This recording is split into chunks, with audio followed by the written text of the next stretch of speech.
Fala, nação cruzeirense, começando o nosso jornal desta terça-feira, dia que antecede aí a partida do Cruzeiro contra a equipe da Caldense, um jogo decisivo nessa primeira fase do Campeonato Mineiro, vai decidir pela classificação ou não do Cruzeiro. Hoje a gente vai trazer as principais informações do Cruzeiro, todas as notícias. Então, se não for inscrito no canal, já vai ali embaixo, ó, se inscreva, deixa o gostei no vídeo e siga acompanhando o Diário Celeste aqui no YouTube, que a gente sempre traz aí todos os dias as notícias do Cruzeiro para vocês. Então se inscreva, deixa o gostei que a gente vai trazer agora as principais notícias dessa terça-feira. E a gente começa com a notícia aí referente ao Arthur Kaique, né? Existe o interesse do Cruzeiro na contratação do atacante de 28 anos que estava até o fim de junho emprestado à equipe do Bahia. Ele pertence ao Al-Shabaab e aí o clube não tem nesse momento o interesse de emprestar novamente o jogador sem uma compensação financeira. Então certamente, se o Cruzeiro quiser contar aí com o Arthur Kaique para essa temporada, o Cruzeiro iria precisar desembolsar um valor e talvez o Cruzeiro nesse momento não tenha esse dinheiro. O Cruzeiro tenta ali uma negociação a custo zero, né? Assim como conseguiu com alguns jogadores nessa temporada. Então, certamente o Arthur Kaique fica um pouco mais distante da equipe do Cruzeiro. No meu ponto de vista, seria um reforço ali que talvez ajudaria o Cruzeiro nessa temporada de 2020, nessa disputa da Série B. Mas a gente precisa analisar também as questões financeiras, questões de salários, questões de valores que seriam pagos. E aí o Cruzeiro segue monitorando a situação do jogador, que enquanto isso não tem um futuro definido também. Hoje a gente teve também a situação do Léo, né? O Léo que testou positivo para Covid antes do jogo do último domingo contra o RT.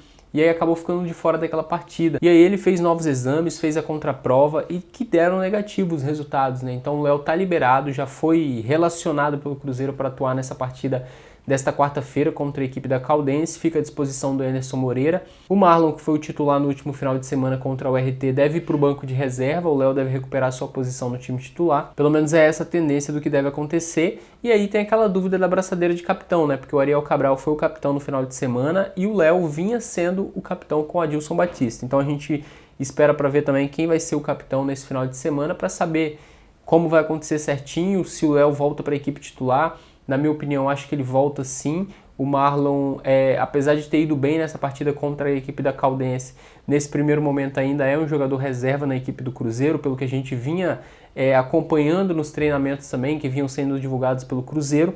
Então acho que o Marlon, a tendência é que ele volte para o banco de reservas, o Léo assuma essa posição de titular na zaga. E outro retorno que a gente tem também é o Marcelo Moreno, né? O Marcelo Moreno que deu um piriri nele ali no final de semana, a famosa diarreia, né? E aí ele não foi para essa partida contra a equipe da URT, até estava ali relacionado, mas de última hora não jogou.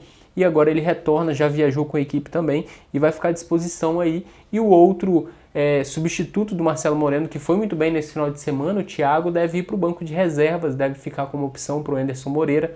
E aí o Cruzeiro deve ter o Marcelo Moreno e o Léo de volta à equipe titular diante da Caldense nesse jogo decisivo. Hoje a gente teve aí pelo Cruzeiro o anúncio do Paulo Assis, que é o novo diretor executivo administrativo do clube. Ele estava aí no América desde o ano de 2015 e ele chega para reforçar aí esse bastidores, aí, essa administração do Cruzeiro, que o Sérgio Rodrigues vem trazendo nomes aí novos, né, no cenário do Cruzeiro aí, pessoas que não passaram pelo clube ainda, mas que são bastante rodados aí, tem um currículo muito bom. Então é mais um que chega aí para reforçar essa equipe do Sérgio Rodrigues nessa luta aí de uma construção de um novo Cruzeiro, já que é assim que o Sérgio Rodrigues vem nomeando essa gestão dele aí. Mas a gente sabe que tem uns velhos conhecidos da torcida, que a torcida até fica muito chateada ali nos bastidores, né?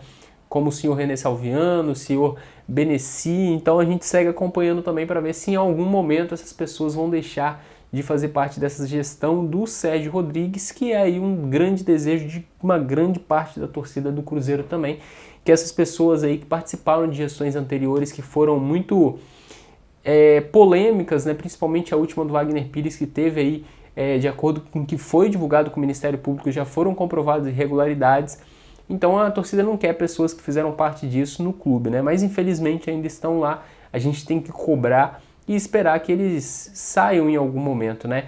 O Cruzeiro também aí nesse mercado ali, atento a todas as possibilidades, fez um contato ao Grêmio para tentar o retorno do Orejuela. O Orejuela que está emprestado ao Grêmio, o Grêmio pagou R$600 mil pelo empréstimo do jogador e o Grêmio não tem interesse de devolver o jogador, que inclusive está cotado para ser titular nessa quarta-feira pelo Grêmio. Então o Cruzeiro fez esse pedido porque o Orejuela não vinha sendo titular da equipe do Grêmio e aí o Cruzeiro ficou ali pensando, pô, se o cara não está jogando, vamos ali tentar o retorno dele.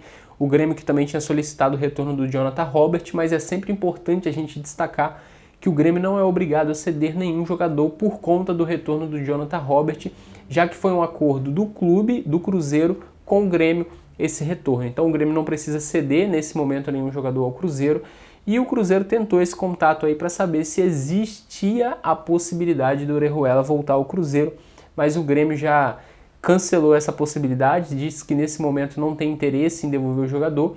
Inclusive o Grêmio tem a opção de compra do jogador no final do período de empréstimo, e aí se o Grêmio exercer esse direito de compra, o jogador passa a pertencer à equipe gaúcha.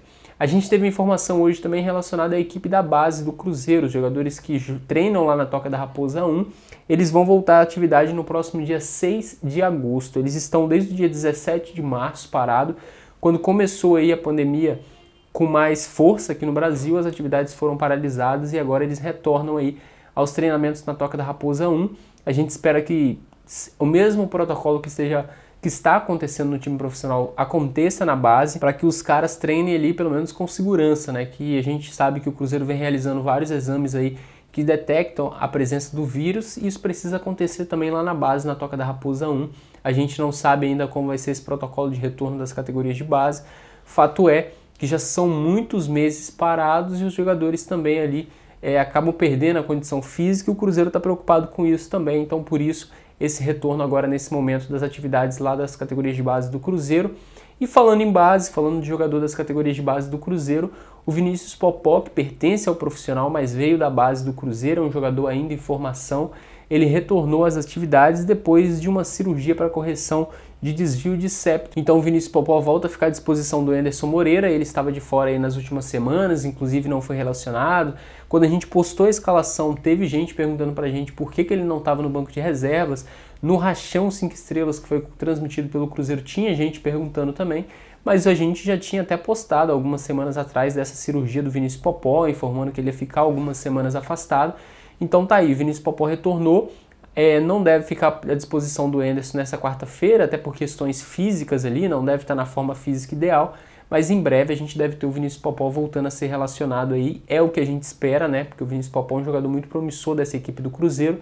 Então o Vinícius Popó retornando, Marcelo Moreno, o Léo também retornando, e avisar para vocês, nessa quarta-feira o Cruzeiro joga às 9h30 contra a equipe da Caldense, lutando por uma vaga na semifinal, e a gente aqui, como foi no último jogo, a gente vai ter a nossa live de pós-jogo. Então assim que a partida acabar, você desliga a televisão, vem para o YouTube, acompanha a gente aqui ao vivo no YouTube, trazendo as informações do Cruzeiro, o pós-jogo, dando as notas dos jogadores. A gente já fez isso na partida contra o RT.